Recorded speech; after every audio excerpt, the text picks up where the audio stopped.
So, if you're sitting comfortably, I will begin.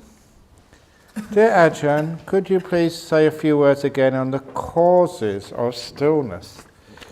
The cause of stillness is letting go. And in order to let go, especially let go of doing things, we have to stop wanting things. And when we stop wanting things, one of the nice ways of stopping wanting things is to let go of all past and future. Because if you really let go of all past and future, there's no place where wanting can go. If you want something in the future, you want to change the past, but if your whole perception of past and future are really gone, you can't want anything. When you can't want anything, you can't do anything. When you can't do anything, you're still. And the stillness just grows and grows in intensity. That's one of the reasons why we spend a lot of time focusing on the present moment and letting go of your past and letting go of your future.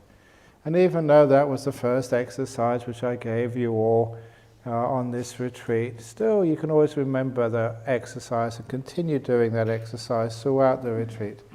And if things aren't going well on the retreat, just strengthen the present moment awareness. You're here.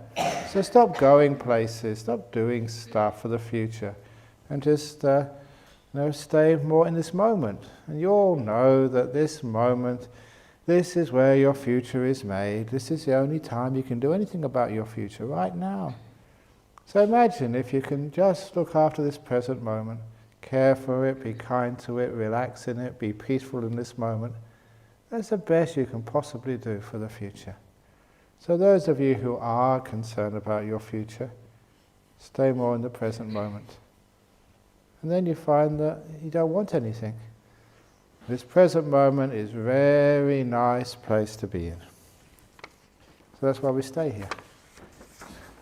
And please remind me to tell you the story tomorrow, one of my favourite stories, of the old monks don't lie story. It's all about being in the present moment. Dear Ajahn, as a monk, do you go to gala dinners or do you only accept lunch and breakfast invitations? I once went to dinner with the Queen of England, or Australia, whatever she was. I was invited to a state dinner. That's, way up above the gala dinners. And that was when Queen Elizabeth came for the the Commonwealth Games. And I told you the story before about, the dress code. That was very difficult, but I got in under because they had 3 types of dress. It was a nice invitation from John Howard, signed by him, and they invited me to go to the gala dinner. Not the gala dinner, the state dinner, in Parliament House. And there was 3 possibilities. One was black tie. We don't have a black tie, not one in the whole monastery. And I was really wondering, is that all you have to wear? No shirt, no trousers, just a black tie. That's what it said. Because, you got to... I don't know, I'm only a monk. I don't know these things. The second option was military uniform. And you can't have a monk going dressed as a soldier. So those are the first 2 options. But the third option, the third option was long dress.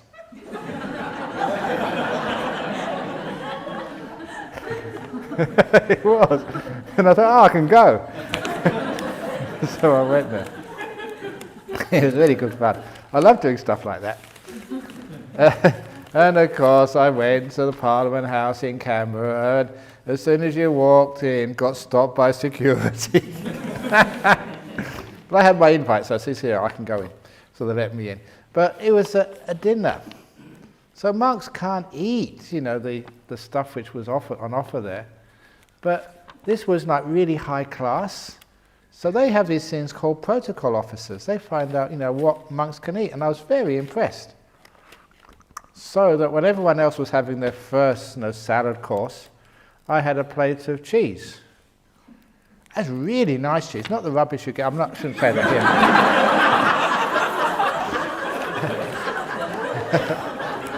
I mean, it's really top quality. And then they took all the plates away, and then they gave the second course, which was something roast lamb or something. And then for me, it was a different type of cheese, like camembert was the next one. Really delicious stuff. And the last one, when they had their dessert, I remember it was macadamia pie or something.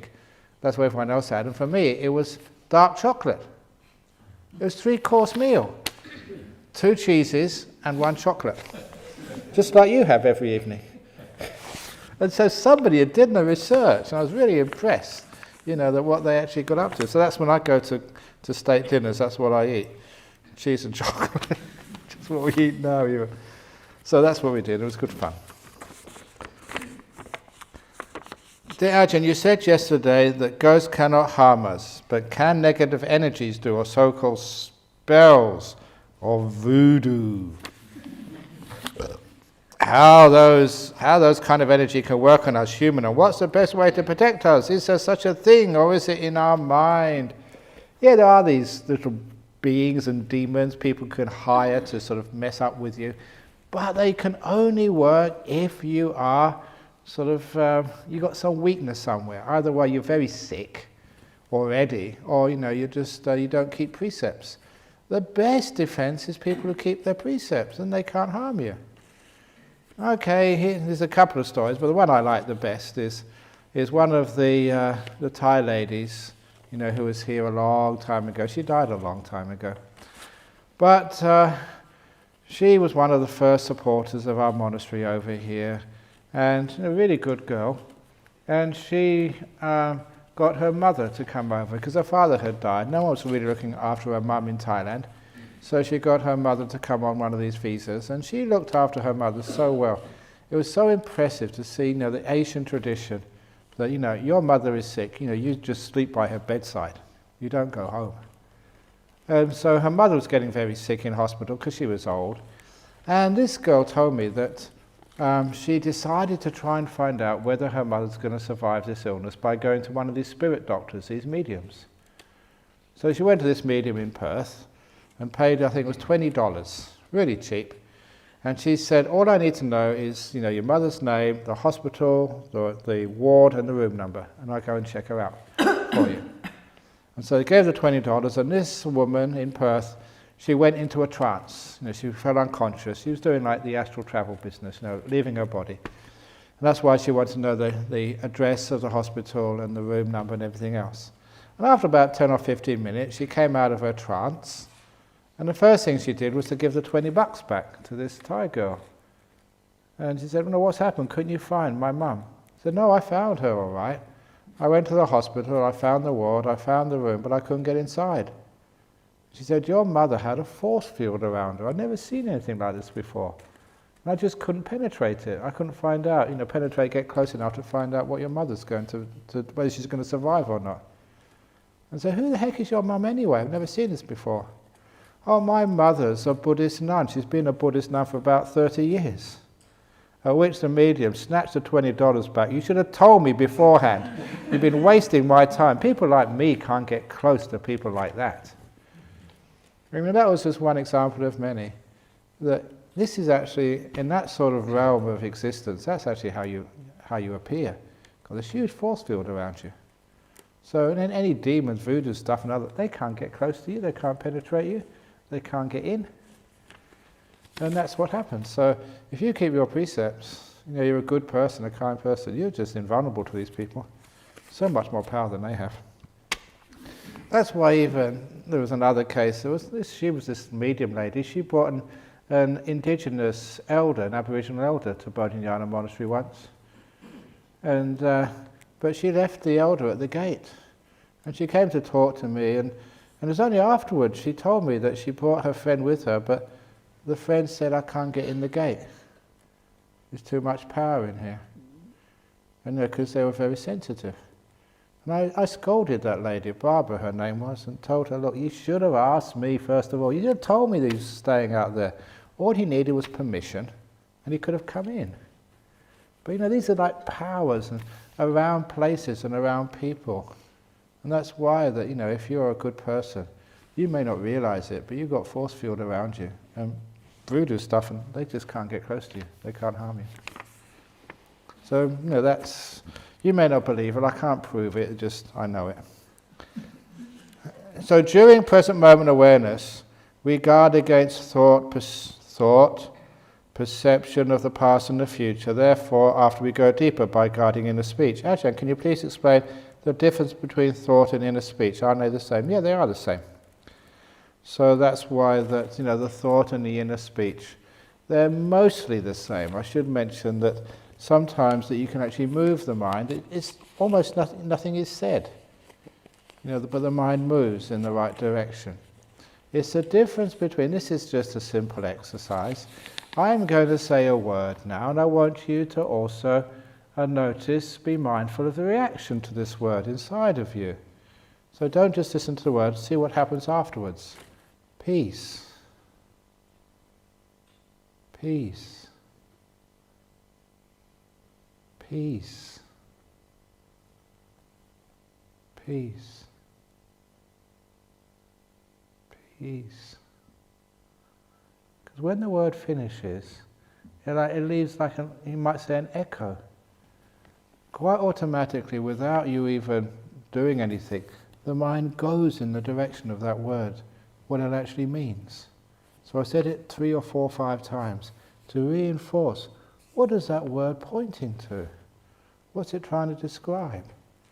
And when the word finishes, the mind can start to feel its meaning. Peace.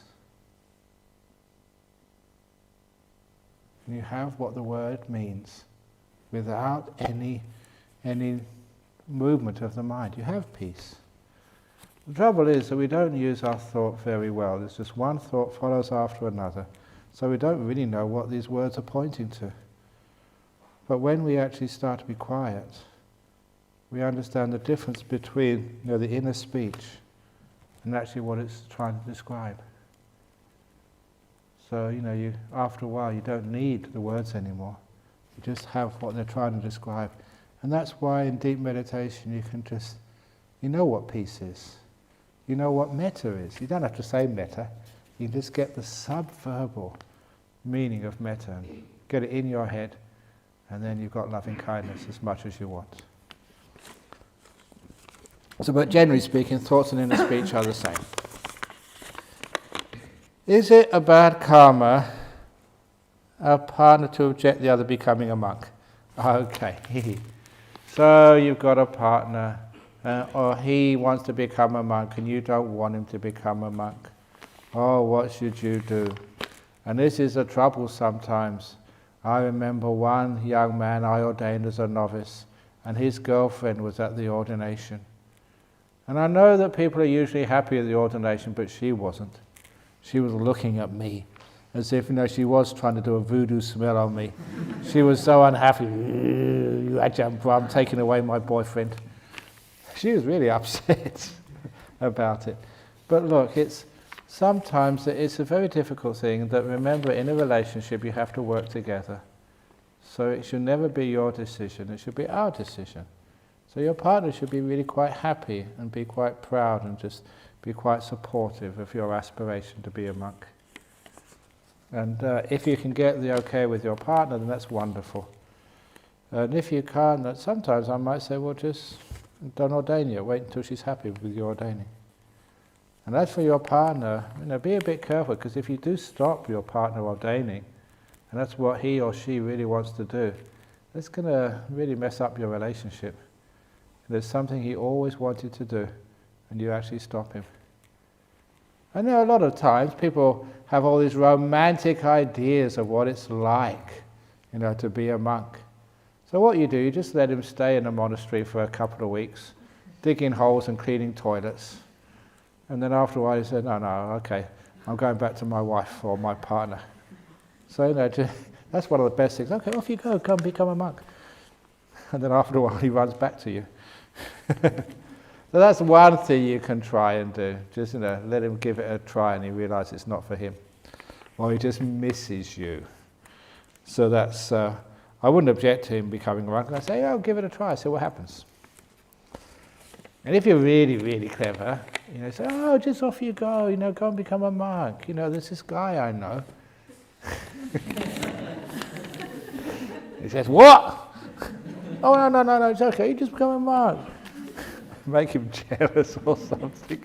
So he never goes off to become a monk. But if he really wants to, then fine, it's a wonderful thing to do. As 5 senses disappear during meditation, you see your mind in its purest form in deep jhanas. What is this mind and when does it come from? When you dive into deepest levels of jhanas, does mind cease to exist at any point, leading to nothingness? Yeah, this is what happens, what the jhanas are. First of all, they're deep stages of stillness. And remember what stillness means is you're not having any will, you're not doing anything. So this part of you, the doer, the will, the chooser, the driver of your life, that vanishes, and that's an important part of your mind. That's what most people that is what they think they are. I am the one who decides and takes responsibility for my actions and does this and does that and makes sure that I'm trying to seek happiness. And I often mention that many people come to a religion or come to especially a path like Buddhism because they have the assumption that that the will isn't a bad thing, it's just stupid sometimes. If only I can learn how to train my will to be smart, not make so many mistakes, then I'll be happy. So you really come here to empower your will with wisdom and compassion, and then everything will be okay. But when you come here, you'll find that no, the will itself is the problem. That's the problem. It stops you being still, and it's totally out of control. So after a while, you start to let go of the will. Become still. Then you go to these incredibly peaceful, beautiful states. And once you know what the will is, because it's disappeared, you realize it's just a pain in the neck. So you learn how to let go even more. And that's when part of you ceases to exist. And the other part which ceases to exist is this thing called consciousness. First of all, the 5 sense consciousnesses go.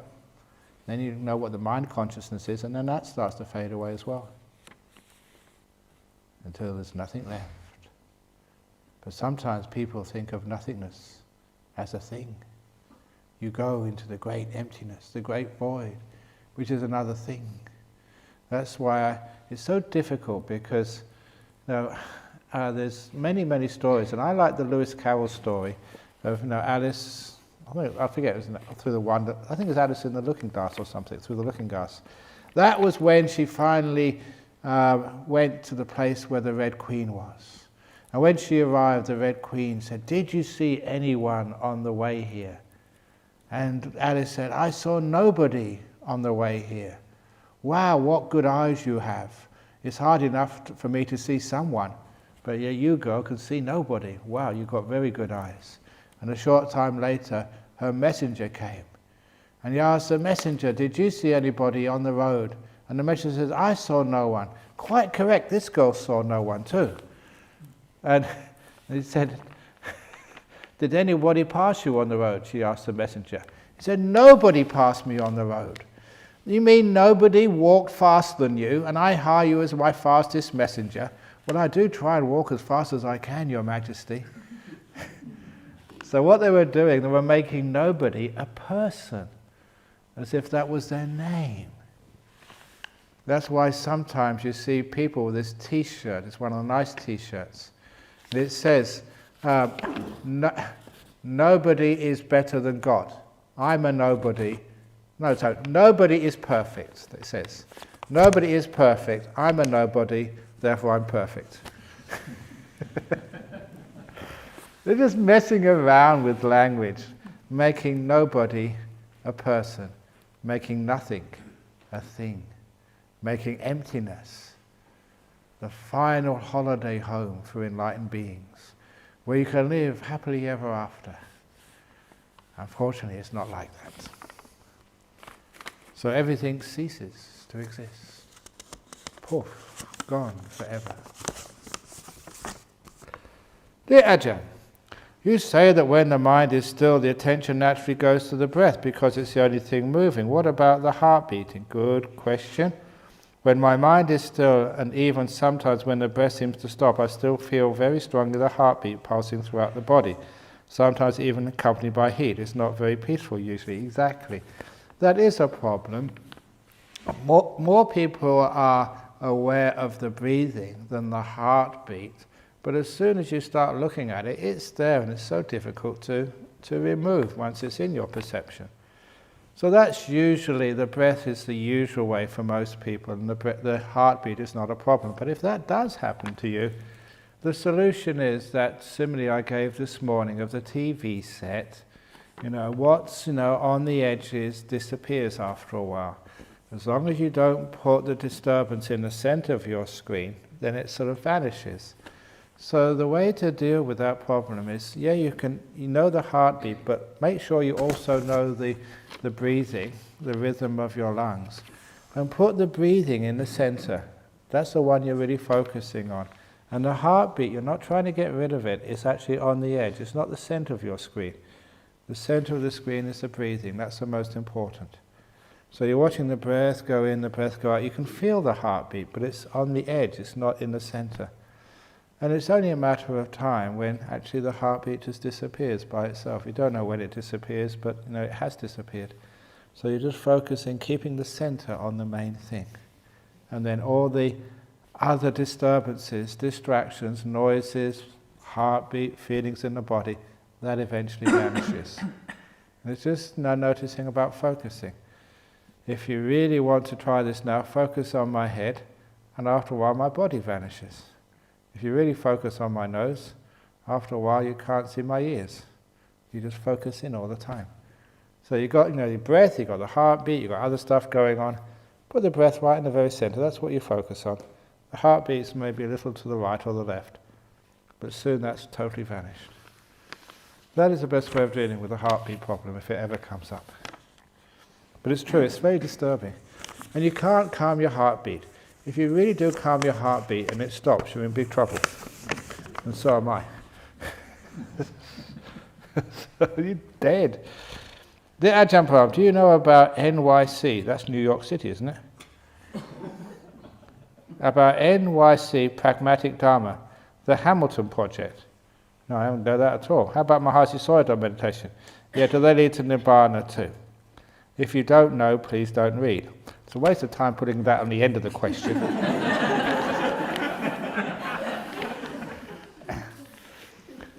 No, it's very, instead of actually saying about this meditation and that meditation, wherever there's the Eightfold Path, they will lead to Nibbana. So I don't know what the Hamilton Pragmatic Dhamma is, but if there's Eightfold Path there, then of course it will lead to Nibbana. Which means you have to have precepts. You have to have virtue, right speech, right action, right livelihood. And some people, that especially in places like the United States, say, you don't need all that precept stuff. Just, you can have sex, but don't get attached to it. They say that, and it's really crazy stuff. Don't have sex with anybody, don't be attached. Take drugs, but, just let go afterwards. Come on, this is against the precepts. And if you are breaking precepts, basically no right speech, no right action, no right livelihood, which means, the Eightfold Path is not there. You do need right mindfulness, effort, the effort to say no, the effort to stop. And you do need samadhi, which is stillness. So each one of those, and the right stillness is always a jhanas. You do need those things to become enlightened. So you always check whatever method they're teaching, as long as it's the Eightfold Path there, all the 8 factors, then it's going to lead to enlightenment. If one of them or more of them are missing, it's not going to get there. Dear Ajahn Brahm, sometimes when I am calm after meditation, I feel my heartbeat, pulse stop. It's all silent inside for a few seconds and then continue as normal. Phew. This does not happen often, but is there any connection to the gaps between the breaths that you have been talking about and the gaps between the heartbeat? Could be. Sometimes it's just the heart is, it knows what to beat and how long to beat and what to do. And if it doesn't need to sort of pump much blood through the system, everything is well oxygenated, then it'll probably just pause for a little while. So it's okay for the time being. As long as it's natural, and then usually there'll be no problem at all. And you know those stories if you get very deep in meditation, and this really starts to shock some doctors, but it's true. If you get very deep in meditation, your heart doesn't pump at all. It stops beating, and you're perfectly healthy. there's many stories, but one of those stories is Ajahn. He had his stroke, so he could not speak for, I don't know how many years, about 8-9 years, I think, before he passed away. So during that time, he was in a wheelchair, just looked after by the monks and by one doctor, or one sort of medic rather. And this was one story I was told. It happened apparently many times. The one evening there was 2 or 3 monks looking after him, plus the medic, and Ajahn Chah stopped breathing and no pulse. And the medic was there, and he just freaked out. We better get him to hospital, he's dying. And the monk said, no, forget about that, he's just in deep meditation. And of course, the doctors don't believe that sort of stuff. So they did this great experiment. And the experiment was the doctor was going to take blood samples every few minutes, just to make sure the blood was well oxygenated. And he did that every few minutes. He took some blood samples, and the blood was always well oxygenated, even though Ajahn Chah was not breathing at all. And that meant as long as there's oxygen in the blood, then everything's going to be okay. It's just when there's no oxygen in there that things start to die. So there was a case, Ajahn Chah was not breathing at all, and still plenty of oxygen in his system, which meant he was obviously alive. And that's what happens in deep meditation. You stop breathing. But it's also in very deep meditation, the heart stops as well. And that was that fellow over in Perth who, I love telling this story, so you've heard it before, but this is a golden oldie, but it's a true story. He was meditating at home on a Sunday afternoon. Nothing on, he was not a great meditator, just nothing on TV. So he decided to go to his room to meditate for half an hour, told his wife, and after an hour and a half he hadn't come out of his bedroom. So the wife goes to check on him and sees him sitting in perfect meditation posture, absolutely still, too still. She couldn't see his abdomen go up and down. He wasn't breathing. So she rang the emergency number, 000 in Australia. And she rang the 000 number, and in 5 minutes, the ambulance came, screaming into their driveway, rushing out, feeling this guy's pulse. There was no pulse there at all. He wasn't breathing. So straight into the ambulance, top speed to the hospital, which was Sir Charles Gardner Hospital here in Perth. Straight into the emergency room, and putting ECGs and EEGs on him. They were both flat. There was no heart activity and no brain activity either. It's a perfectly flat line. And, usually he would have gone down to the morgue, but on that particular day, it's amazing just how these things happen. Good fortune or whatever was that the doctor on duty was Indian guy. And his parents had told him that some meditators can get into deep meditation, deep samadhi, and suspend all their life activities. And because his wife had told the doctor he'd been meditating before, nothing else, the doctor thought it might be that he's just in deep meditation. So he kept on putting these defibrillators on his body, the electric shocks, to try and get his heart going again. And apparently many times, according to his wife, they tried to revive him using electric shocks. Nothing worked at all. Until he decided, this is what he said to me, he said he decided to come out of his meditation. And as soon as he came out of his meditation, he opened his eyes, beep, beep, everything was perfect. No problem at all. And of course the doctor was really shocked, surprised, what's going on? But the doctor gave him a thorough examination. He was perfectly healthy, nothing wrong with him at all. And so after that experience, the doctor actually allowed him to walk home with his wife. Not even sort of go in a car or an ambulance, because it was not that far away. And he said, no problem at all. And during that period, he was just experiencing incredible bliss. And, he couldn't feel those electric shocks. He couldn't hear the sirens and all that activity, all these people, getting sort of desperately trying to keep him alive. He couldn't hear anything. His 5 senses were totally shut down. And his heart, because he was in the hospital, he had all his machines on him. total flat lines, no brain activity, no heart activity, but perfectly okay. Just that sixth sense, the mind. No, not the brain, it was the mind working, and so happy, having the greatest time of his life. So that's a true story. So this is what happens sometimes. Yes, the heart can stop in a deep meditation, but when it stops in that deep meditation, you're perfectly okay. Nothing can harm you. And even the other story I like to tell in case you get afraid, because people are just so scary cats, and they've got just no courage at all. So you don't have to worry at all, because there's a story in the sutras of this monk, tell this on every retreat, this monk who was meditating in the jungle, and he was obviously in a very deep meditation, because when two Buddhist villagers came past, they too thought he was dead, because they couldn't see him breathing. And these were really faithful, devout Buddhists.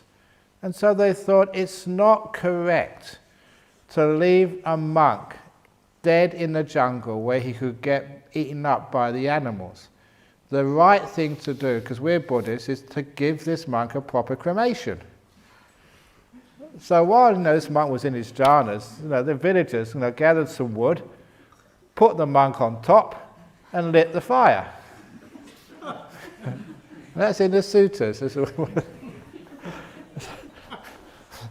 so when the flames are up there, you know that you guys, you're busy, you can't just hang around all day for the cremation to carry on. It's going to be burnt out now because you can see it's happening. So they went off to collect their vegetables and mushrooms, whatever they were doing in the forest, and they're leaving the monk to be cremated. And the next morning they were very impressed when they saw the monk walk into the village on arms round. No injury on him at all, and even his robe was intact. No burn marks on the robe.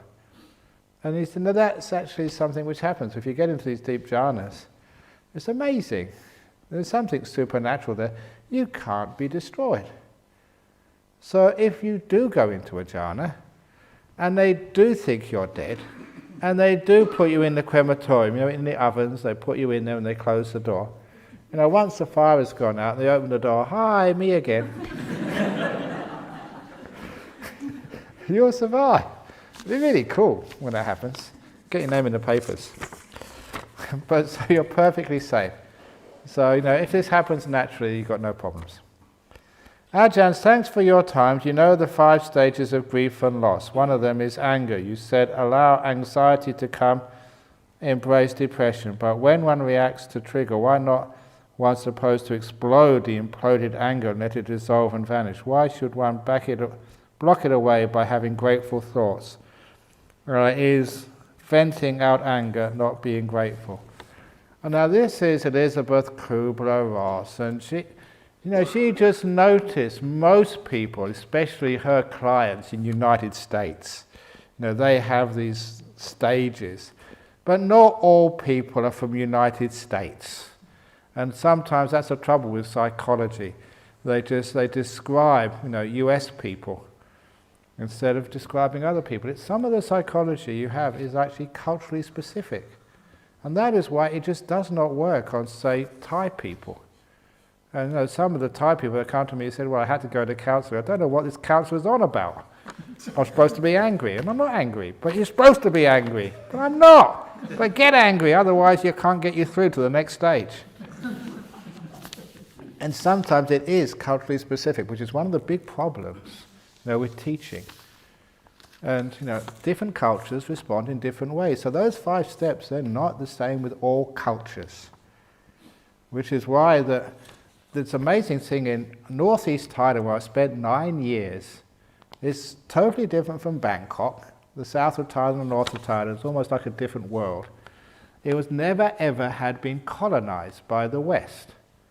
In fact, much of it was so remote in those days that this is absolutely true, that in some villages I was the first white man they'd seen ever, let alone a white monk. They'd never seen a white person before.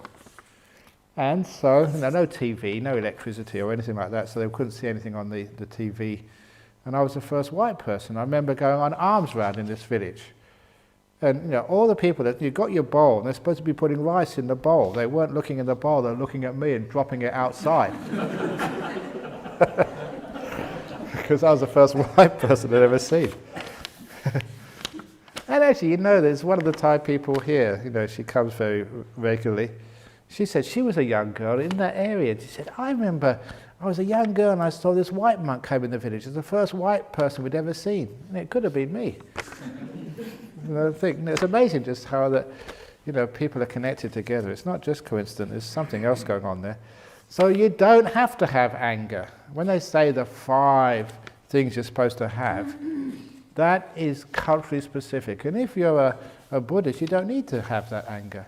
It's not you're suppressing it, it's just not there.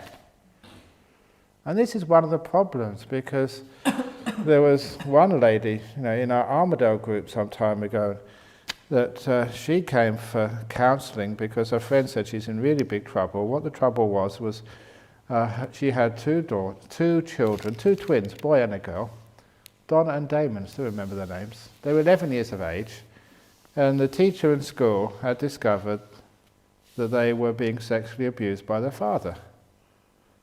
And the teacher could see the signs, interviewed them, and sure enough, the father was sexually abusing his 2 children. And she was a mother. And she was totally sort of confused, upset, just because she still loved her husband. And she found that her husband had been sexually abusing her children. And she also had that motherly protection, which was now turned to guilt. She had failed to protect her children. And she couldn't understand why she couldn't see that. It's obvious why she can't see that, because it's a psychology of denial. You just can't see what is just so abhorrent. The signs were there, but it was automatically, subconsciously blocked from her mind, because facing up to that was just so terrible. But because she'd been meditating, she was a Buddhist, she quickly came to terms with it. With a bit of help from me. And then she got into trouble with a counsellor, because she had to go through counselling. It was legally enforced that she had to have a counsellor. And the counsellor kept on saying, "You're angry at him, aren't you?" I said, "Oh, no, I'm not. I don't love him anymore. There's no way that I can actually stay with him, but I'm not angry at him. It's a bad thing to do, but anger is not going to help anybody." There was a Buddhist response, and she was actually doing it. She wasn't angry at him. She didn't love him anymore, but she wasn't really wanting to hurt him or anything. And it got so bad, she came to see me again. She said, "Look, it's bad enough going through all of this, but this counsellor will not let me go until I admit I'm angry at my husband, but I'm not." And I had to write a long letter to this counsellor, about Buddhist principles, saying, "I know this lady. I've been talking to her much longer than you have. She's let that one go. She's not angry at her husband, at her ex. He actually had to go to jail. See, I don't wish him any harm at all. Obviously I don't agree with what he's done, but anger is not going to help anybody, certainly not my children." And I was very impressed with her because, I knew her children. Because the mother wasn't angry, the children let it go pretty quickly too, and they didn't carry that trauma around like other people do carry trauma around. And it was brilliant. I'm very proud of her that she managed to respond to that very difficult situation in life in a really Buddhist way, which was not understood by the counsellors, and I had to intervene to get her free from that counsellor. And she's fine. I lost contact with her. She went over to England, but she kept on writing for years. And the children were growing up. I think Donna got married and had a kid. So, they were fine. Kept in contact. But that's maybe 5 years ago is the last time I've heard from them. So that's what happened. It's not always the same. Sometimes you can let go. It's not sort of blocking out the anger, it's just not there. And just, like me, my mother died about 2 years ago. I haven't got grief from my mother dying. This is my mother. I've only got one. And I love her very much, but she died. She had a very good life. She had dementia at the end. And when she died, my view was that she had been released from a prison. Well done, Mum. Congratulations. There's no grief, no tears, no sadness. A sense of completion of a good life. It's a Buddhist way of looking at things. Am I weird? I'm certainly not suppressing anything. I know what's inside of me. There's just no grief there. Isn't that a much better way to look at life? Instead of all this grief and anger. And unfortunately, much of grief in our modern world is imposed by our culture. You are supposed to cry, when somebody, your father dies. And if you don't cry when your father dies, people look at you and say, don't you love him? Have you got this bad relationship with your father? You're not crying. What's wrong with you? And it's almost as if you're forced to cry. It's cultural peer pressure. But you don't need to. There's another way of looking at things. And I like that other way of looking at things. It's far more sensible. Just even the Irish, they don't cry at funerals, they have a wake. They have a celebration when somebody dies. Isn't that a much better way to die? Have a wake? It reminds me of the old story about the only difference between an Irish wedding and an Irish funeral? The difference between an Irish wedding and an Irish funeral. An Irish funeral is one less drunk.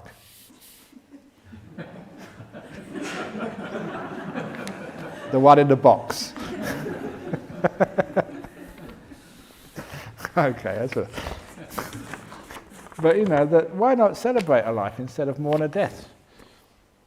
Anyway, can you tell more about young Gautama's experience of jhana? Can kids experience it? Yeah, they can. But a lot of times they don't know what's happening. What I've found out all these years I've been teaching, that so many people can experience these jhanas, they sort of fluke it. They just press the letting go button and they have these great experiences. It's just like that when I was teaching a retreat in Penang many years ago. Again, they said there's a person here who's having a lot of psychological problems. The counsellors and psychologists and psychiatrists in Penang couldn't help her, so Ajahn Brahm, the last resort. So I said, okay, I'll talk to her. And of course I didn't know what the problem was. She came in, she said she had this experience. It was amazing. I said, wow, you've had a jhana. And I told her a few other things which she had experienced, which she hadn't told me, just to convince her that I knew what I was talking about. And she was so amazed and happy. She said, yes, that's what it was. At last someone knows what I went through. I said, it's a jhana, this is what happens. You probably won't get one again, you just fluked it. But that's what it was. You're not going crazy. That's just the nature of the mind when it presses the letting go button. So she walked out, one little happy Penangi. She knew what it was. She wasn't crazy. It was just a jhana she'd gone through. She'd fluked one. And so many times that happens. Well, not many times, but it's quite a few people. They come up and they tell me something which happened to them in their life, and I listen to them, and it's exactly what happened. I know exactly what these things are. And I say, yeah, that was a jhana. And just to convince them, I always add a few extra details which they hadn't told me, which I know about occurs in those states. And they're convinced, wow, yeah, that was what it was. So some people do fluke them. If we can be enlightened as a layperson, what is the reason for joining the Sangha? It is possible for you to go back to, for those of you coming from the eastern states, it's possible to go back to Sydney by walking. You can do that. But you'd be an idiot to walk back to Sydney when you can get a cheap air flight for $200 or something. Now, who would actually walk to Sydney from Perth? You're crazy, because it's a much easier way when you go by aircraft. Yes, you can become enlightened being a lay person, but you're crazy when there's this beautiful flight, business class in the Sangha. You get there much quicker, less tired, if you join the Sangha. That's why the Sangha is there for. It's easier. That's why the Buddha designed it, so people can get enlightened quicker, faster, with much more ease. But yeah, you can become enlightened as a layperson. You can walk to Sydney, but I wouldn't recommend it. Where do I follow the breath in meditation? Do I need to label it as in or out? No. You can if you want to. But that's only the beginning. If you label it in or out, just to try and suppress some of the random thoughts. But only the beginning. After a while, it's in, it's out. You don't need to sort of act like a sergeant major at an army camp. In, out, in, out, in, out, in, out. Come on, keep up. In, out. It just gets sort of quite boring. However, if you do want to play around, I'll give you another little exercise. Oh, no, should I? Oh, I've already started this now. Another little exercise. Now, when I say go, I want you to close your eyes, breathe in and out 3 times, and then open your eyes after, the third out breath. Okay? Go.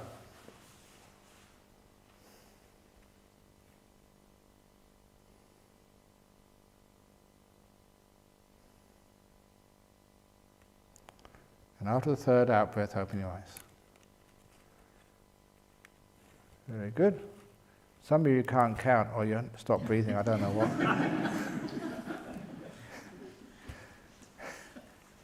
So, next, I want you to do the same exercise again when I say go, but I want you to start with an out breath. Breathe out first and then in. Out, in, out, in. Okay, go.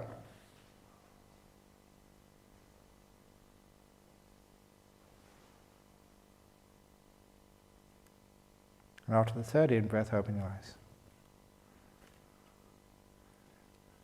Now, you would have discovered that's totally different. In, out, in, out, in, out is totally different than out, in, out, in, out, in. So I call that backwards breath meditation. You start with the out breath and then you breathe in. It just makes it a little bit interesting. You are messing around with your head and making it more mindful and more aware. So if you want to be playful, try backwards breath meditation. Invented for the first time in 2,500 years by Ajahn Brahm. No one else has ever done that before. Like kangaroo meditation, invented by me too. I'm an innovator in meditation techniques. But try it just makes it interesting so you don't get bored. That's like in, out, it's supposed to just make it a little bit interesting. But see if you can try backwards breath meditation. Out, in, out, in. You find it makes you much more mindful. As long as I watch the whole process in detail, do I need to know the fact that whether it's now the in state or the out state? Do I need to continue to have the concept now it is in the breathing in state or breathing out state? No, you don't. Just at the beginning, just to make the breath interesting. And after a while, once you know the breath and it's very clear to you, you don't need to know whether it's in or out at all. Dear Ajahn, control comes from ego. The wiser one is the less one controls. This bears great fruits in meditation, but when it comes to being involved in politics or in running monasteries, how does it work? Easy. Delegate. So you don't control, you give the work to other people. And if it works, you take the praise because your wisdom in delegating to the right people. And if it fails, you've got someone to blame. Either way, you're off the hook. So I do that a lot here. Jhana Grove, I delegate that to Dania and Mike and Burr. So anything goes wrong, they're the ones to blame. But at the end of the retreat, say, oh, wonderful retreat, Ajahn. Yes, thank you so much. Because of my great wisdom delegating to the right people. So that's how you stop controlling things. And that in life, just why are people you can't delegate? Why do you do that? On Friday night, what day is it today? Tuesday today. Only 3 more days, I'm delegating the questions and answers to these 2 nuns and to this monk and to the teddy bears. Because I'll be offering Nolamara, so I delegate. So isn't that wonderful? So you can answer the questions. It's really good fun. You can really ask some tough questions. They've been sitting up here, you've been feeding them, bowing to them, so see what they're made of.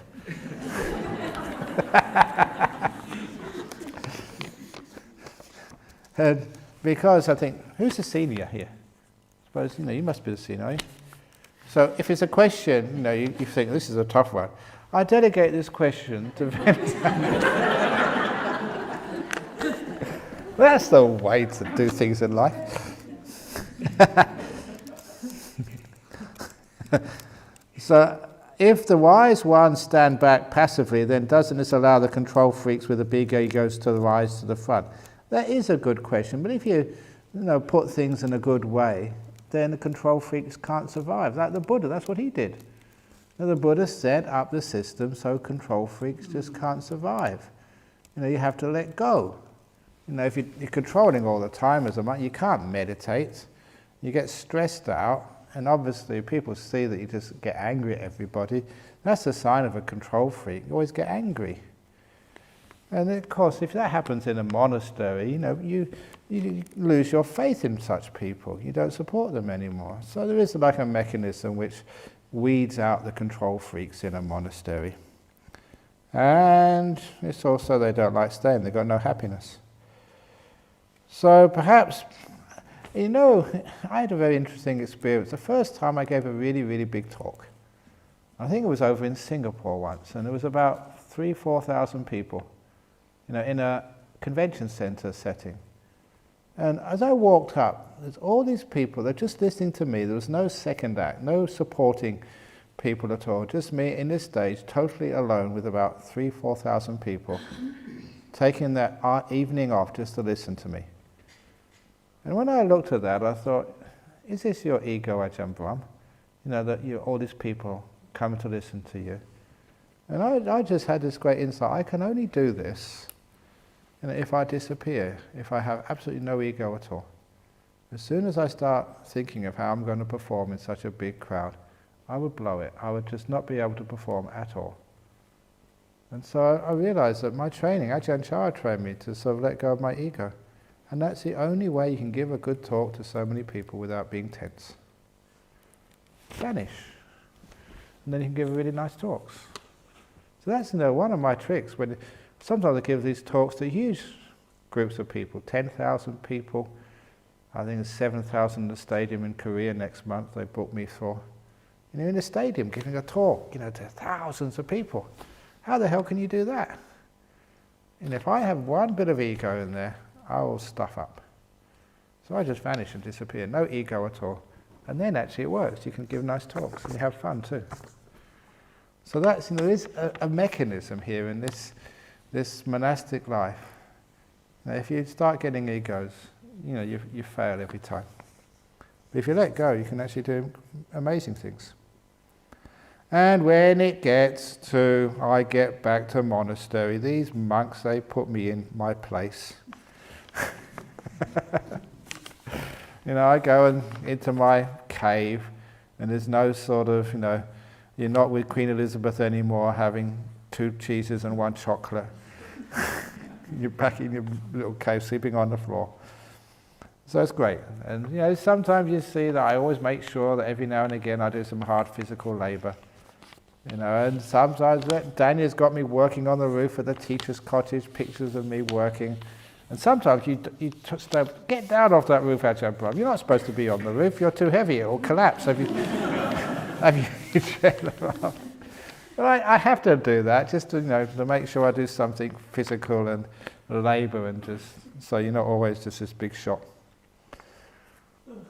So, is there any way to control from a place other than ego? Are we destined to have the less wise as our leaders, the wise giving way to them? No, it's actually that, there is a way that you get the real big leaders, like an Ajahn Chah, no ego at all, like a Buddha, no ego.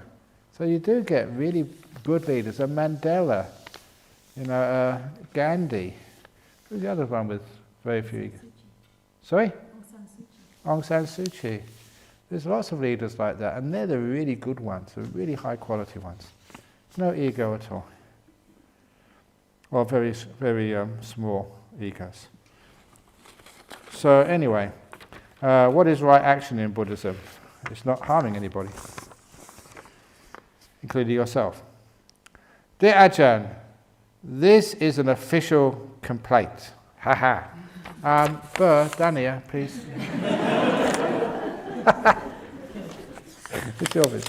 No, I think it's a bit of a joke. With extremely cheap 6-star accommodation, you don't pay very much and it's 6 stars, in a pollution-free paradise, surrounded by scenic forests and animals, spoiled by friendly staff, kind fellow meditators and a relaxing schedule, accompanied by 2 world-class entertainment sessions every morning and evening, self-service free flow of tea, coffee, chocolate and milk, full continental and Asian breakfast and international buffet lunch. This is the complaint, by the way. Here comes the complaint. I'm in big trouble. I have gained 2 kilograms every day. I'm still counting. That's the complaint. You haven't gained weight. Your heart has got bigger.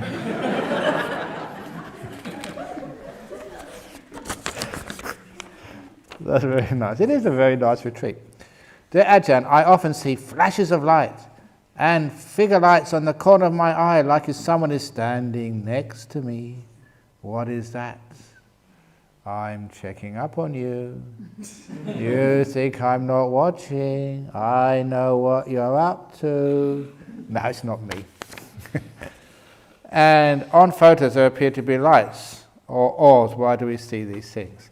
Okay, first of all, on the corner of your eye, that's a place where lots of imagination can happen. Perception can play all sorts of tricks on the corner of your eye. If it's in the center of your eye, that's a bit more interesting.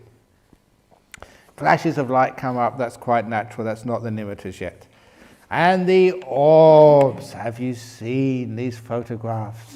And they have orbs on them. I saw this photograph in a monastery in KL years ago. And it was a photograph of a Tibetan monk with this big orb right over his heart. And the photograph was on top of the donation box for his monastery. That was fraud, that was a scam. What he was saying, look, I've got an orb, I must be holy, put some money in the box. But the truth of the matter is, and I know this as a scientist, you should know this too, that's dust particles. You can see orbs in casinos. You can see orbs in nightclubs. You don't get self-respecting heavenly beings going to nightclubs or pubs or these other places where you see orbs. It's just dust particles, that's all. I remember when people went the first time they went to India with me, they had all these dust particles in Bodh Gaya and in Kusinara. They think, wow, there's so many devas in these places. And I said, no, India is so dusty. That's why you have all these particles. And experiments have been done. These aren't heavenly beings. It's not supernatural. It's just dust. It's a diffraction pattern. The flash of the light gets on the dust, diffracts it, and it reflects back into the camera. That's on your pictures. That's all it is. But some people say, no, that was a heavenly being. Look, it's an orb over my chest. I'm a holy nun. Please give lots of money to our temple. That's fraud. Which of the 6 realms do ghosts belong to? Thanks. Your realm. If they belong to some other realm, you wouldn't see them. They belong to this realm. They belong to Jhana Grove, your cottage, your room number. That's where they belong. Now you're quite safe. Look, as I mentioned, nuns, monks, even lay people, you've got force field around you. Remember, indigenous elders, they couldn't get into the monastery where I was staying. So ghosts, they can't get in here, okay? They're forbidden. They've got to get permission from me first of all. Maybe sometimes I might give them permission to come and visit you. No, I wouldn't do that. So they're fine. You're perfectly safe here. This morning you mentioned the hells, angels and pest exterminator getting into jhana. On the other hand, monks and nuns observing hundreds of refined precepts may not experience jhana their whole life. How then do you explain the necessary link between sila and samadhi? Are there other more important influences such as karma or past life experiences? So many different influences which make one get into deep meditation. But the ones who've got very strong sila, they've got really strong foundations. Yeah, it may take them longer, but when their jhana happens, that's a big one, that's a huge one, because they've got really nice foundations. Sometimes this guy, he wasn't a Hell's Angel, he just looked like one. He's a very nice guy when you get to know him, but on the outside he looked really fierce. And even the pest exterminator, that was his job. It was a really nice, kind, generous guy. He would go and sacrifice his time helping in the prisons. Really nice guy. So yeah, it's not just the job, it's not just the fact that you've got tattoos on your arm. There's much more to life than that, much more to a person than that. And just because you're a monk, sometimes people have a hard time as a monk, sometimes have a lovely time as a monk or as a nun. But as a monk or a nun, you really are building up a huge amount of good karma, goodness. So you're working on other factors of the Eightfold Path, especially the right speech, right action, and right livelihood. And if you get, and also just the right thought and right intention, that gets so strong that it's only a matter of time. Yeah, they may not have been focusing on the samadhi part of their path, but the other part is so strong and so pure. When they do get into the samadhi, it really develops very quickly. So that's really what really happens. During meditation, I'm not fully in the present moment, sometime in the past, sometimes in the future, but why I feel a lot of joy come from my heart? Because you are sometimes in the present moment. And you'll have even more joy in your heart if you spend more time in the present moment. So this is what it's like now. Imagine what it's like when you're really in the present moment. Wow. So make it better. Can nimitta or jhana be experienced outside of a retreat? Of course it can, but the best is within a retreat. Because everything is supporting you here. So it can be done. And sometimes it's like the simile of the paycheck. Sometimes you do all the work, and then when you leave, maybe a week, 2 weeks later, you get your paycheck in the mail. And sometimes, this is great simile, sometimes you do all the work on a retreat, you meditate and meditate and meditate, and after 9 days you don't get anything. And a few days later you're at home, and you're just meditating in your bedroom, and wham bam, you get into a deep meditation. You get the paycheck. It's just delayed, but you know it's because of all the work you've done during the retreat. So sometimes that happens as well. Delayed paycheck. Dear Ajahn, you have taught us that mindfulness is one of the elements of meditation. Our daily life is full of various activities, and to accomplish each activity meaningfully, mindfulness is of utmost importance. Does it fall within the ambit of meditation? Not really, because you call meditation stillness. Mindfulness is great, but it's not enough.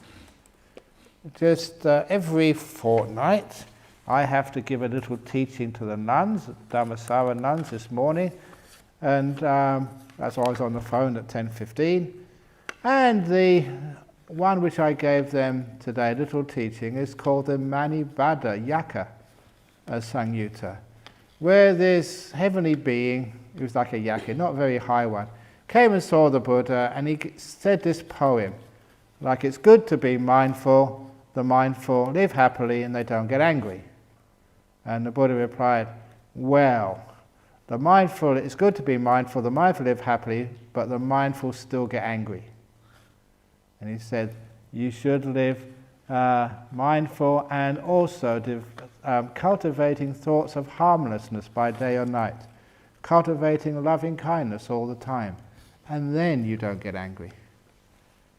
It's a wonderful little saying, because people say, oh, just be mindful. And the Buddha, that's one place he says specifically, mindfulness is not enough. You'll still get angry. You have to develop loving kindness as well. You need stillness as well. You need the whole Eightfold Path. So in your daily life, you can be as mindful as you like, but you get angry at yourself and your husband, your wife, your kids, your workers. It's much more than mindfulness is needed. When do insights come up in meditation? And would they ever include a bad premonition? That's not an insight when you have a bad premonition. And anyway, there's no such thing as a premonition, that something bad is going to happen. The future is uncertain. You don't know what's going to happen next. You may have a bad premonition that something terrible is going to happen, and it doesn't. Something much worse happens. Or not the same. So sometimes the premonitions, they can't be trusted.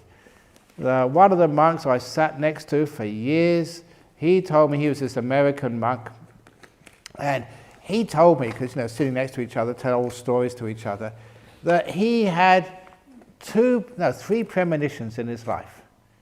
There's very strong dreams or premonitions, and the first was his sister drowning in the family pool. His father, he was actually in military intelligence in Vietnam War, quite a wealthy man. And so they had this wonderful little house in Pasadena in LA. And he had this premonition of his sister drowning in the pool. And one day he was just lounging by the pool, and the premonition started to actually happen. And because he had the premonition before, he knew what was going to happen next.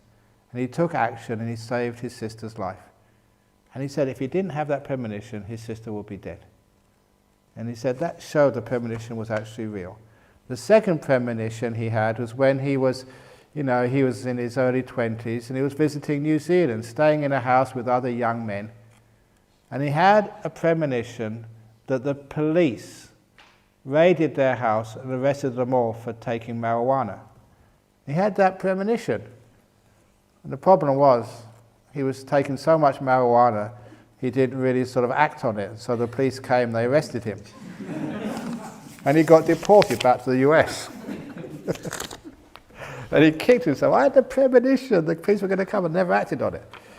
And so it was 2 out of 3. The third one he had, he kept on telling me this, I know it's going to happen, that the Viet Cong are going to invade northeast Thailand, and we're going to get caught up in it, and I'm going to get killed by running across a paddy field, shot in the back of the head. He said, I know it's going to happen. At that time, many Western governments did really feel that the communists would invade Thailand, especially the northeast where we were. Where we were to Hanoi was half the distance than it was to Bangkok. We were so close to Cambodia, Laos and Vietnam. So it was a real possibility. But of course, it never happened. And he got killed in a head-on car crash coming back from Yosemite National Park. And his premonition was wrong. And that really sometimes shows you that sometimes premonitions are right, but sometimes they're just totally wrong. And you can't tell the difference between the two. Which is why that you don't know premonition if it's going to be true or not. The best thing is just not to even believe them. So when insights come up in meditation, they come up naturally, that when you are still, you start to see things as they truly are. I'll give a talk on insights tomorrow, because people keep on about insight meditation. So insight meditation tomorrow morning. And should people of a high spiritual power having psychic abilities give a person doom and gloom predictions without any message of hope? Because isn't life a mixture of good and bad? Of course it's good and bad. Anyone who gives you a prediction of doom and gloom are just crazy. They're mad. And anyway, I always say, do not trust a fortune teller if they're poor. If they can't tell their own fortune, how can they tell yours? So I was in Hong Kong. Hong Kong got this whole street of fortune tellers. And I went down to have a look at them. And they were all just, wearing, not very good clothes anyway. And just, these people, why do you trust these people? If they could tell the fortune, why don't they tell what's going to happen in the stock market, in the horse racing, clean up once, and they wouldn't have to go to work on this cold nights in Hong Kong street. They can't even tell their own fortune. How on earth can they tell yours? Dear Ajahn, are patterns of behavior like lying carried forward from past lives? How to help a child undo this habitual pattern? Is it necessary to tell someone you've adopted that she is an adopted child, although she is well loved? That's a choice for you, to tell them they're adopted or not adopted, because the most important thing is to tell them they're loved. Anyway, they're all adopted anyway. Even they're biological. You only give the body, to the person, but where they come from, they're adopted. Of course they're adopted. You adopt their stream of consciousness from the previous life. So all children are adopted, but the body is yours. The body comes from the parents, but their personality, their character, that doesn't come from their mum and dad, does it? I was a Buddhist. My mother and father weren't Buddhists. They just gave me the body. The person inside of this, that came from somewhere else totally. So, they adopted, the most important part of me. They just gave me the car, the body I'd been driving for all these years. So, you can tell them they're adopted if you want. But, just to see whether, as long as they feel secure, they feel safe, they feel love with you, then they can accept that. But if they're already pretty insecure, they don't feel safe, then one more thing to say they're adopted, that might just, they're not really ready for that. But if everything else in their life is going well, yeah, you can tell them that, and it just doesn't really matter to them. Yeah, I'm adopted, so what? You're my mum, you're my dad, and that's it. Patterns of behaviour carried forward from past lives. Yeah, there is some of those patterns carried forward from past lives. That's why for parents, that sometimes parents, they have a kid, and the kid is a terrible kid. And the parents are just wonderful parents. And then where did this kid come from? And that, reincarnation explains so much. That even the best gardener in the world, if they've got a bad seed, can't make it grow into a beautiful tree. And other people, other parents, are terrible parents. But the seed is so good, no matter what the parents do, the child grows up into a wonderful kid. So it's not just the parents, it's just what they're working with. So that's why that you can't feel guilty, if you have a kid and they don't turn out that well. And you shouldn't feel proud if you've got a kid and they turn out to be so wonderful. It's not your fault. Because it's where they come from, there's something else to them. Dear Ajahn, I'm pretty good at letting go of the past, but I spend a lot of time planning and dreaming of my future happiness. Can you please talk about how to find a balance between planning ahead and being in the moment in relation to being happy? With thanks. If you feel like it, please tell a ghost story. Well, we'll see.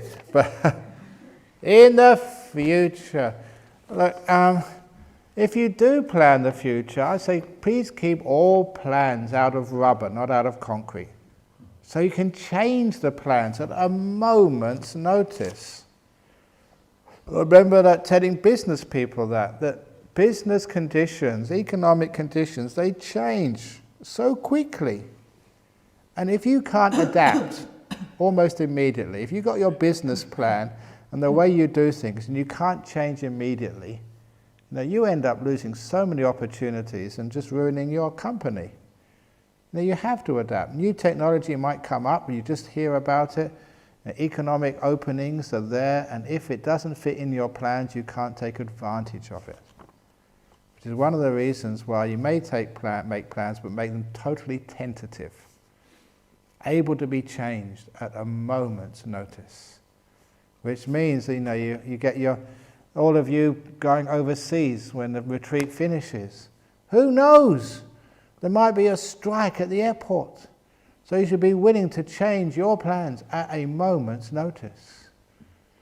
It might not work out. Somebody might die and you have to leave early. You've got to be willing to change your plans.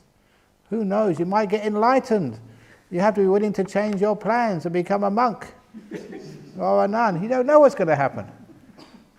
Which is one of the reasons why that you have sort of plans, but just keep them just fluid. And now, a ghost story. Okay, now what ghost story should I say?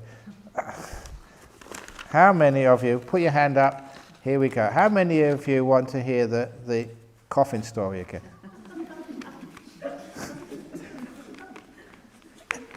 If you've heard the coffin ghost story, put your hand up. If you haven't heard it, put your hand up. Well, there's enough of you who haven't heard it. And if you have, it's just the tradition on retreat to hear the coffin story. So please, Daniel, the lights.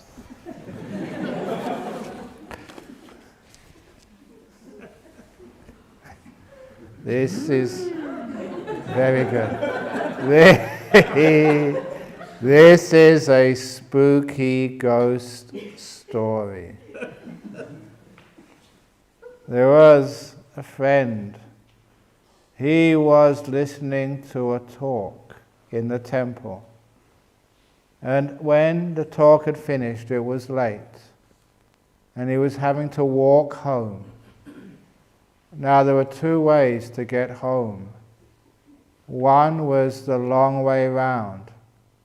The shortcut was through the cemetery. It was late at night, and he didn't believe in ghosts. So what the hell, I'll take the shortcut through the cemetery. And it was very dark, and very still, and very spooky. But he walked at a natural pace, actually quite faster than usual, through the cemetery. He got to the halfway mark. Okay, everything is safe, everything is normal, nothing is happening. And just past the halfway mark, he had the feeling, just a feeling, that's all, that something was following him. And quite automatically, he started walking a bit faster. And when he got to 3/4 through the cemetery, he could swear he could hear something following after him. So he started walking even faster. And whatever it was following him also went faster. And by the time he got to the front gates of the cemetery, he could hear it very clearly, coming after him. Bump, bump, bump, following him. And he tried to stop himself from looking around. He was so afraid of seeing what this was. But he couldn't help himself. He glanced around, and as soon as he did that, he wished he never had. Because what he saw following him was a coffin. A vertical coffin with dirt falling off it, with cobwebs covering it, coming after him. Bump, bump, bump. No more walking. He ran as fast as he could. And he could hear it coming after him. Bump, bump, bump, bump, bump. It was catching up. He ran like hell, fast and faster, but however fast he ran, bump, bump, bump, it ran even faster. And fortunately, his house was very close by. Now he had one of these garden gates, a little path to his door. He didn't open the garden gate, he jumped over it. Bump, bump, bump. He got to the front door as the coffin got to the gate. And he reached in for his bunch of keys and he dropped them. Bump! As the coffin broke down the garden gate, it was coming towards him on the path. Bump, bump, bump. He took out a key, any key, and slid it into the lock, hoping for it was the right key. He was so lucky. It was the right key. He turned the lock, jumped inside, and slammed the door just as the coffin reached the front door. He could see it through the glass, only a few inches in front of him, but he had the door protecting him from the coffin. He felt safe. He was sweating, his heart was pounding, he felt so tired. Bump! As the coffin started to hit the door. Bump! Even louder. Bump! The hinges started to give way. Bump! The wood started to split. He raced up the stairs. Bump!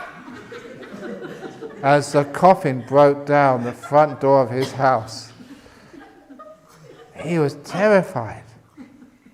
At the top of the stairs, he looked down at the coffin, and the coffin looked up at him. Bump, bump, bump, as the coffin started climbing the stairs. He ran into the only room with a lock, the bathroom, and he heard the coffin come up the stairs. Bump! Against the bathroom door. He was really scared. He knew he had no hope.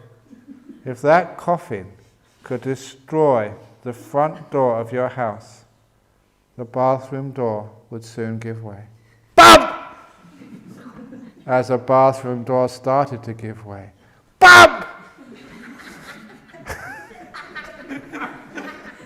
He didn't laugh. He was scared. Bump! As the coffin broke through. And there was no other place to go.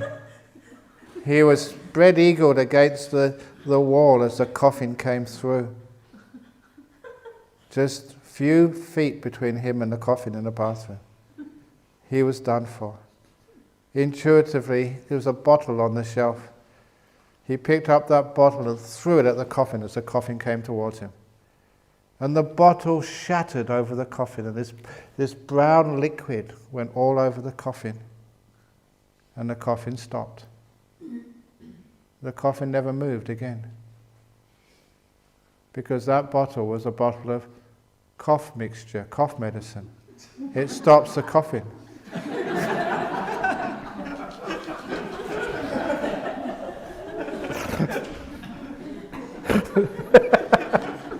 That is one of the worst jokes. And I cannot resist telling it. Cough mix, cough medicine, it stops the coughing. Okay, very good.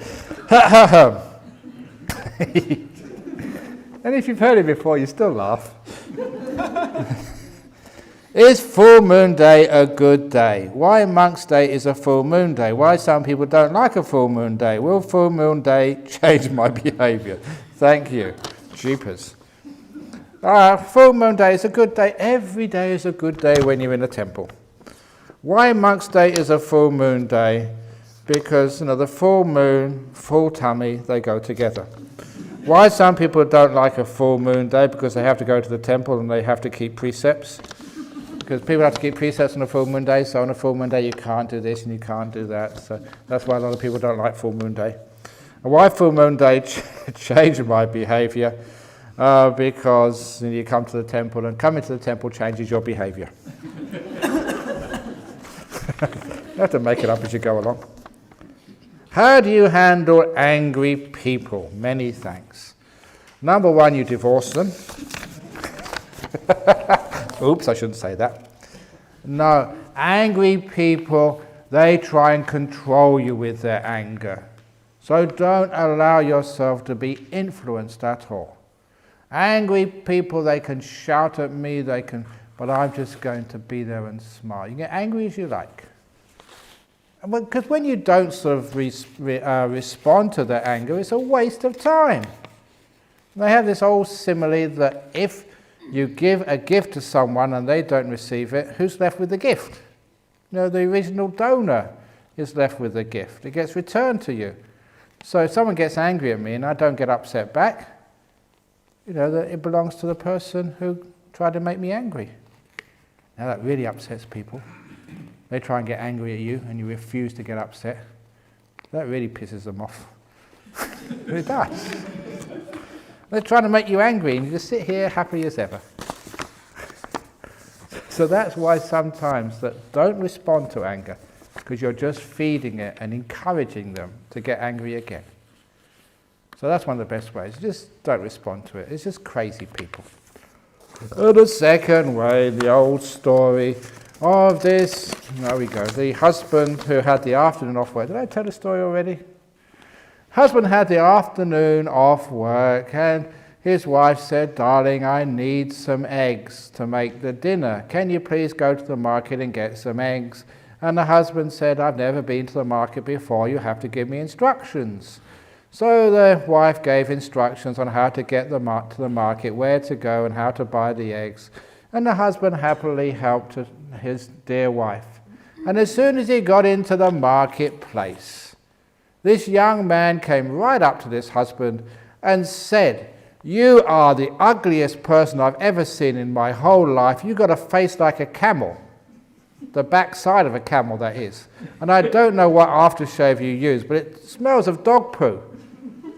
And he was just so angry and said such really nasty words to this husband. And it was in public, in a marketplace. And the husband got so embarrassed. "I don't even know you. Why are you telling these terrible things to me?" And that just encouraged this young man. This young man got so angry and cursed him, gave him all sorts of bad names. And the husband just turned around and went home. He got back home, he slammed the door. His wife said, "You're early, darling." "Yeah, never take me to that stupid market ever again. They're a terrible place. People are just so uncouth and uncivilized. You wouldn't believe what they said to me. I don't even know the person. They were so horrible to me. I don't want to go there ever again. Don't you go to that market." I enjoy doing that. Usually I have to be so peaceful and calm. So when I give stories like this, I can actually, enjoy myself. Anyway, so when he'd calmed down, the wife said, "No, what happened?" And then he said about this young boy, and she said, "Oh, it's him. Because that poor boy, he had an accident when he was very small. He fell over and hit his head, and he's brain damaged. Now, the poor boy will never be able to go to school. And he will never get a job, never find a nice girl to get married to and share his life with. The boy's crazy.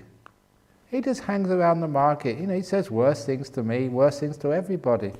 But we know who he is. He's the crazy boy." And as soon as the husband realized that he'd been cursed and abused by someone who had brain damage, he wasn't angry anymore. And as soon as his wife saw he'd calmed down, she said to him, "Darling, I still need those eggs." He said, "Okay, I'll go and get it for you." So off he went, back to the market, and this young boy saw him again. And said, "Here comes camel face, here comes dog poo." This time he didn't get upset at all. Even though this boy was getting angry at him and giving him all sorts of names, the husband calmly went to the egg store, bought the eggs and went home again.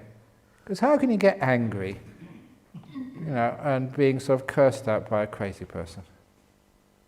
And the moral of that story is this: if you men go home and your wife starts scolding you and calling you all sorts of bad names, just assume that she's hit her head that day and it's temporary brain damage. So if anyone gets angry at me and calls me names, "You lazy bum of a monk, you should get a proper job, why did you take all these donations, they all feed you, you should do something for all of that, you lazy monk," I just assume they've hit their head and their brain damage. "Oh, you poor thing." So that's how to deal with anger. Anyone gets angry, if they go back to work when you leave this retreat and your boss gets angry at you, just it's brain damage. You poor boss. If you have time, can you please tell the story of the Australian man in the Himalayan temple and mystical sounds? This is a true story. Okay, I'll tell that another day because you already had the one stupid story today. You can't tell too many stupid stories in the same evening. Ajahn Brahm, I've heard before. This is a similar question to yesterday. I've heard before that it is bad karma for parents to prevent their children becoming a monk or nun. It's different culture with Westerners. When they reach 20, parents can say, "Off you go." In fact, parents can't say, "Off you go" quick enough in the West. A few years ago, I wanted to become a nun, but I knew they don't allow, and I myself didn't want them to have that bad karma as my gratitude. They're in the 70s and 80s, and they just want to see me to be happily married. Isn't that an oxymoron? When you have two words which don't mean the same, happily and married.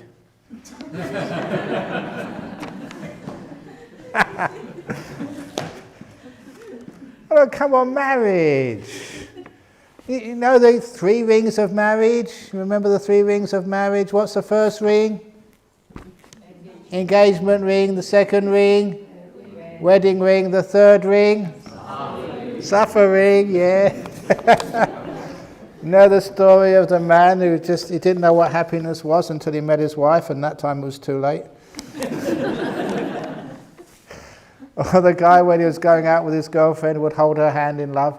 After 30 years of marriage, he still holds his wife's hand out of self-defense.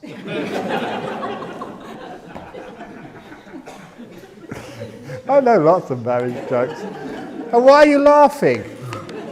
Because it's true, that's why. On the guy at his 40th marriage anniversary said, you know, even in murder they only give you 30 years. I've got 40. Sentence.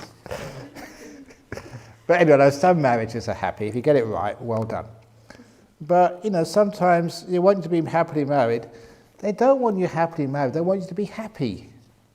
And for some people, it is marriage's happiness for them.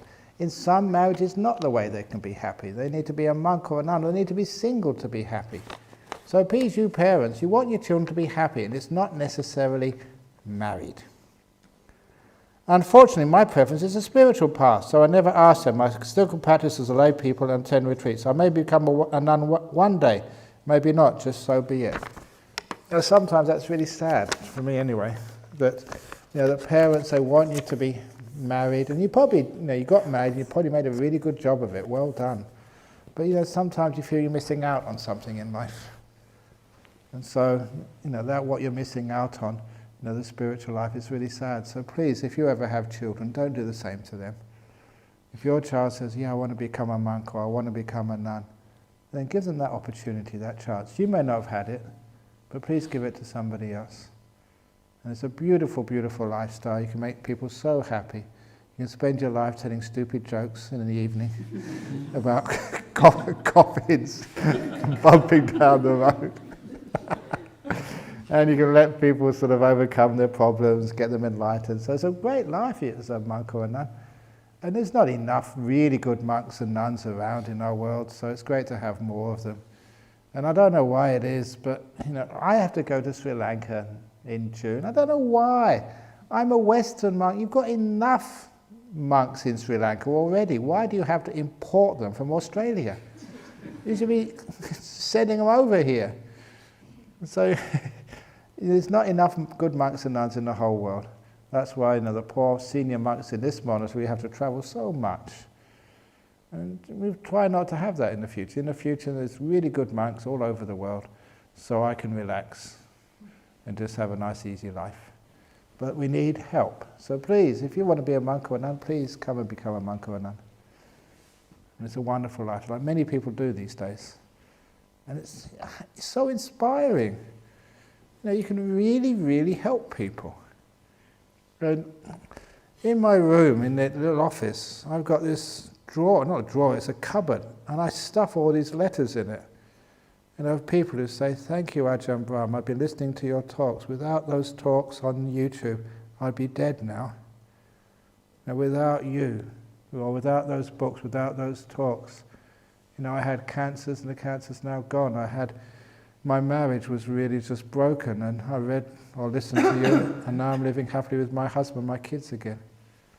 It's incredible the amount of really good work which has happened over those years. And that gives me so much fulfillment. I want you to be as fulfilled as well. And not only that, the happiness you have inside yourself by practicing. It's the best lifestyle of all. Why not? I know one reason why not, because we're all full. Bodhinyana Monastery and Dhammaraso, but we've got other monasteries we're getting up, over in Santi Monastery, over in Sydney, over Jagannatha's here from Victoria, they're building a big monastery over there. We've got monasteries in the United States and other parts of the world. We're franchising. So yeah, be part of it and have a wonderful life as a monk or a nun. You don't have to be young to be a monk or a nun. In the time of the Buddha, there was one guy, 120 years of age, and he ordained as a monk. And he ordained at 120, he got enlightened a couple of months later, and he died about a month after that. He left it to the very end, but he just got in. So there you go, there's a chance for you. There we go. Okay, well that's the last question. The one about Himalayas I'll leave for another day. So, there we go, that's the entertainment over this evening. Now you've got to go boring sleep. Sadhu. Sadhu.